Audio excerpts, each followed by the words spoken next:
Hi, this is Atul Bharti and we are here at KubeCon in San Diego. And today we have with us once again Phil Straw, CEO of SoftIron.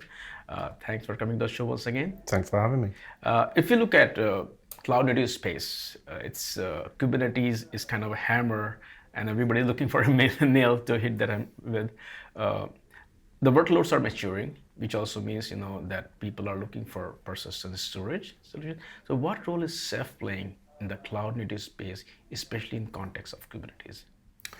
Well, you see a number of things happening with Ceph that are kind of a continuous annealing with cloud native technologies in general. And with regard to things like Kubernetes, we've seen developments like Rook. And one of the things that Ceph brings to the table is that anyone using Kubernetes in anger, essentially gets to either huge scale or elasticity. And Ceph has an amazing ability to scale. It's kind of co-elastic with Kubernetes. And so I think what happens when you see deployments of Kubernetes at scale, more and more, you basically see a definitive co-installation of Ceph. And is Ceph ready for cloud native workloads? Yeah, I mean, Ceph is becoming the Linux of storage. It's the iconic open source storage product.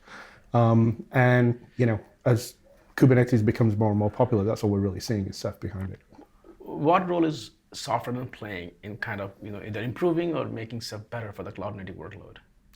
So what SoftIron consistently does is try to package Ceph in a way that it's not just a collection of open source parts. That open source nature essentially represents the freedom for the customer, but the quality of the experience and the success of the project is a lot about the total packaging of that result. And so we try to meet customers on their own ground and do kind of a traditional enterprise level of quality and delivery using open source parts, which is Ceph. SoftIron offers appliances around Ceph, right? That's right. So, everything from, service components, product, hardware, software, the whole integration. So that way, when a customer gets a product, they have a delivery, an understanding of what they should expect, what performance they'll get. They don't have to wait until the installation's finished to know the result that they're going to get. So, kind of determinism and guarantee, if you like. And how does it tie in those appliances into the multi-cloud or hybrid cloud workload? Because some people run it on-prem, some people run their workloads on public cloud. Yeah, I mean, this is what happens in technology everywhere, but it's happening in cloud, native cloud in general, is a hybridization of an acceptance that it's not enterprise, it's not edge, and it's not cloud exclusively. Typically, it's, the pendulum is swinging into the middle. And, as Ceph is a fairly mature technology at this point, you see more and more multi-site acceptance in the technology development, more and more of a focus of cooperating with cloud environments in general. So, pass through of S3, for example, to Amazon. That's a thing now that we start to see in the latest releases of Ceph. Kubernetes now people are starting to use in production, but when you look at software, and you have customers who are running their production workloads. So what kind of trends you're seeing in the space as Kubernetes or cloud native customers are kind of embracing Ceph? I mean, Ceph, I think, reached kind of enterprise feature acceptance a long time ago. And so, at this point, Ceph is a pretty stable platform. I mean, it's kind of the bedrock of all of the data that lives in those environments. So, I mean, it's kind of the concrete foundation, really, that gives life to all of these applications that live in Kubernetes. If you look at the not enterprise, but cloud native space, Ceph seems to be the only player when it comes to open source player when it comes to persistent storage. Is it true, or there are other? I think there are. I mean, I think it'd be wrong to say it's totally unique, but I think what's unique about Ceph and the reason that you see it being that predominant thing, other than Ceph becoming the Linux of storage, is just because of its inner consistency, the core values of how it was developed, the fact it's a Swiss Army knife, you can do block, object, and file. And as applications get more and more diverse and do different things in the cloud, you need different utility, and you get to lean on Ceph every single time. It basically writes the checks every single time. That's really the kind of nature of Ceph. You answered the question in one way or the other, but the second part of the question is that what value does it bring to customers or users compared to other solutions that are there? Well, it's open, which is great. It represents freedom for the customer, represents choice. It scales almost infinitely in the practical domain. So you never have to worry about scale. It's out of the box, it will scale for you. It scales linearly and consistently. It's a Swiss Army knife. It does block, object, and file. You can do any kind of storage practically on Ceph. And it's just pretty good at almost everything across the board. That's really the sort of the nature of Ceph, is why it's kind of winning the hearts and minds of all the developers out there. Right. Ceph is also open source project. Anybody can take it from the page.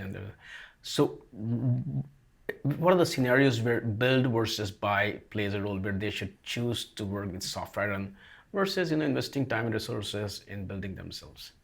I mean, either way, it's good. What we find actually is that the customers that appreciate SoftIron the most are the ones that have built it themselves first. In many ways, we call that the best business development there ever is. And the answer is that, the world we live in technologically, not just Ceph, but it's true of Ceph, is very, very complicated.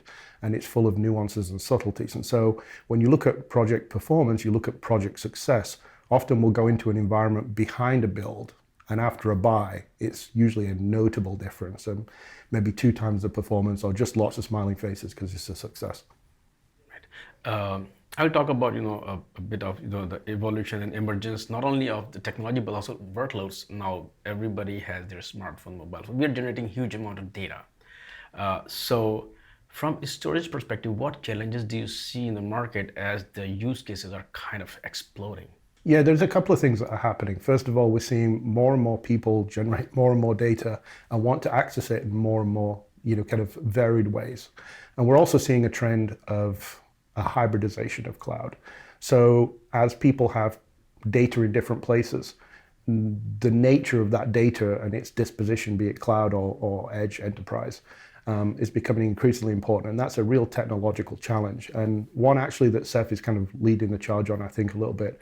And just the nature of Ceph being so generic and a general utility tool, you get to access it lots of different ways. You get to have the scale, you get to have the multi-site. So, it really fits, again, the role model of the Swiss Army knife. And at the same time, the data that we are generating, some of the data is just junk data. And then at the same time, we also, what about that? Yeah, that's a problem, right? So, as we generate more and more data, I think one of the things that people are realizing, and it goes back to this debate again of edge and enterprise versus cloud, is I think what's essentially happening is people are accepting that processing is a commodity and different kinds of data should have different disposition. So the idea of sovereign data or data that has very high value remaining not necessarily in the cloud and things like that. So I think that you see now technological developments that acknowledge that there are different kinds of data with different kinds of lifetime, with different kinds of value and different kinds of, security properties. And that's the thing that we're seeing in new releases in Ceph and, the whole mentality around, cloud native development technologies. Right. When you work with customers, you get direct feedback. It's not no hypothesis there. What kind of trends you would see, or you're excited about, or you're worried about as we move into 2020? I think more and more we see customers acknowledging that scale is a thing that they don't necessarily control. If they have a success accident, Ceph does really well there. We're starting to see more and more use of cloud in a way that's not totally holistic. So you have to acknowledge that you have multiple sites and you have both a development problem, an operational problem, at least a DevOps problem. That could keep you up at night if you thought about it too much. And Ceph does very well there. It's very, very consistent in its core. So I think as we see 2020 fill out, you'll see all of those kinds of features that have parity with that trend. Today, when I look at a lot of cloud-native companies, nobody is no longer a pure play, company. If you look at software, would you continue to just do storage with Ceph, or you will also evolve? I'd say that we have ambitions beyond storage. Yeah, that, we see a bigger world out there, and we've developed a core platform and a core technology that is obviously delivering what we consider spectacular results in storage. And that technology is not just limited to storage. There's an ability to do other things, but that's top secret for now. Can you give us any hint whatsoever? It's top secret. Phil, thank you so much for coming here and talking about software and storage, especially in the cloud native work. And I look forward to talking to you again. Always a pleasure. Thank you. Yeah, thanks.